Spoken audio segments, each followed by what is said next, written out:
For this video, I'm going to be going through each of the orange rares in the Mythgard core set, and I'm going to be talking about which ones I would recommend crafting if you're a brand new player who wants to play orange, which ones also see play, and maybe some niche decks, which ones you can expect to see on the ladder, etc, etc.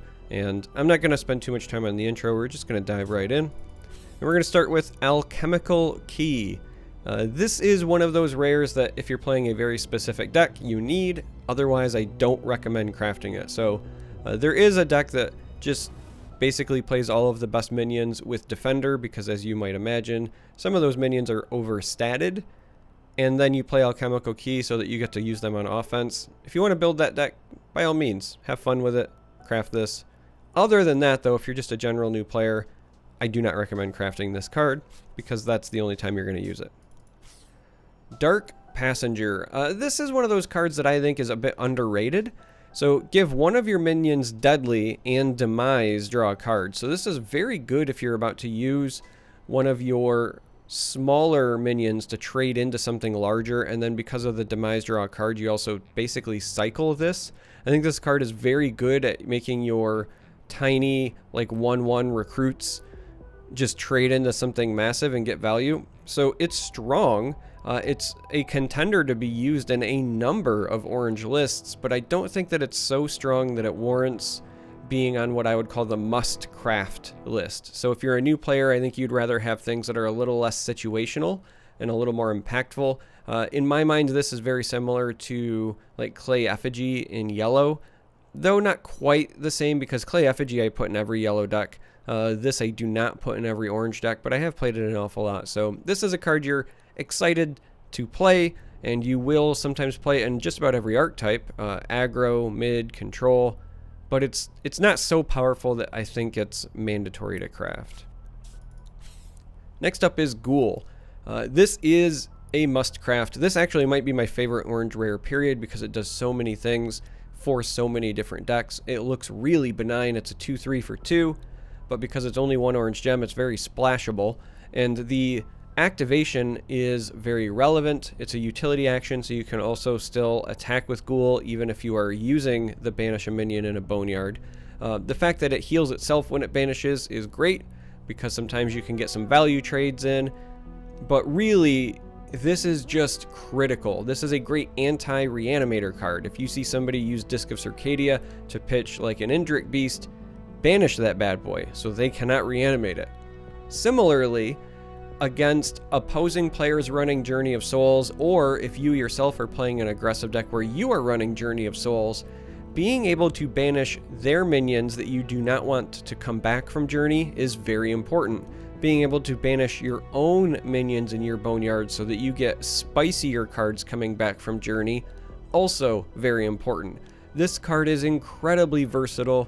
It's used in a lot of orange decks. I'm going to be honest, I use it in every orange deck that I build. If I'm playing orange, I'm going to be running 2 ghouls. I would recommend crafting this. It looks benign, but it's very powerful. Next up is Xerxes Hideout. This sees play in desert decks, and it sees play in certain grindy attrition-based decks.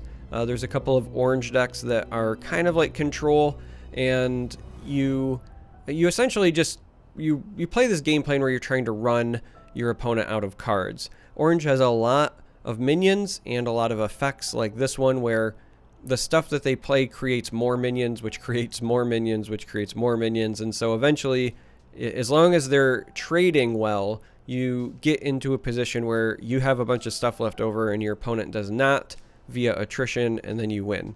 So this is played in that dark archetype. It's also played in deserts, but it's not so good that it's a must craft by any means. Xerxes Recruiter. This is pretty close to a must craft. I play it in every one of my aggressive and mid-range orange lists because it's basically a 2/3 with a chance to draw a card. And even in many control decks, I end up playing it because, again, it's a 2/3 with a chance to draw a card, and that's just good enough. I do not run it in every one of my orange lists, but it's pretty close. This card is very, very strong. And if you're going to be at all orange committed, if this was a 1 orange gem like Ghoul, I would say it's a must craft for sure, because the effect is really powerful. The fact that it's 2 orange gems means it's a little bit harder to splash. Next up we have Dire Benediction. Do not sleep on this card. This does see play. It's better than it looks. I do not think it is a must craft, but you can do some silly things with it. So this is a great finisher.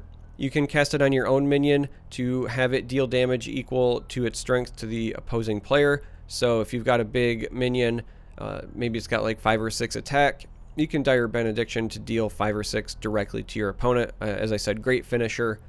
Or as a control player, if you've got a lot of health to spare, you can make some minions basically useless because you can use it on an enemy, take the damage yourself, but then it locks its strength to 0, so you don't have to worry about that thing attacking you anymore. So it's like saying, okay, you get 1 attack against me for free, but then that minion is now useless. So it's versatile.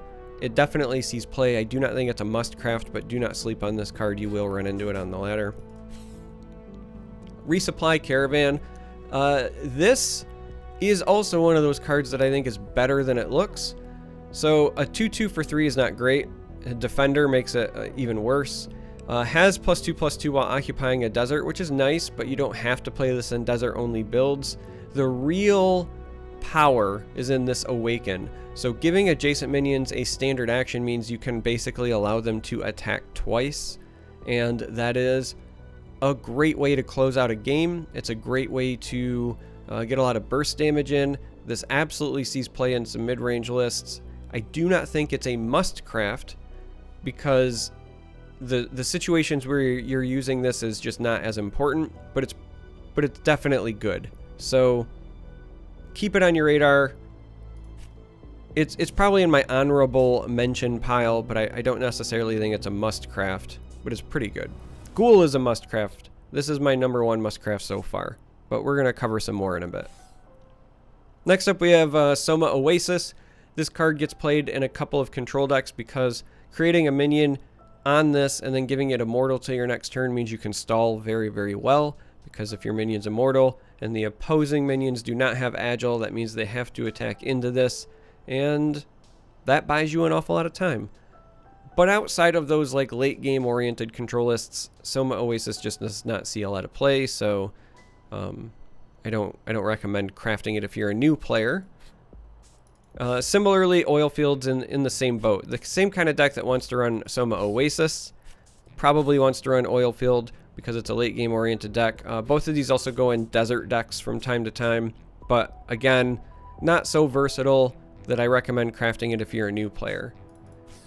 However, Parry at the Gates is definitely a must craft. If you are planning on playing orange, you are planning on playing Parry at the Gates. A 2/2 for 4, but you get to draw 2 cards, and for one of them you get a choice because of the divination. Holy moly, this card is amazing at just extending your resources, giving you so much value for the cost. This card is just bonkers. And the fact that it is on a body means that it can come back through effects like Journey of Souls, and then you get to do it again. This is one of the best draw engines in the game.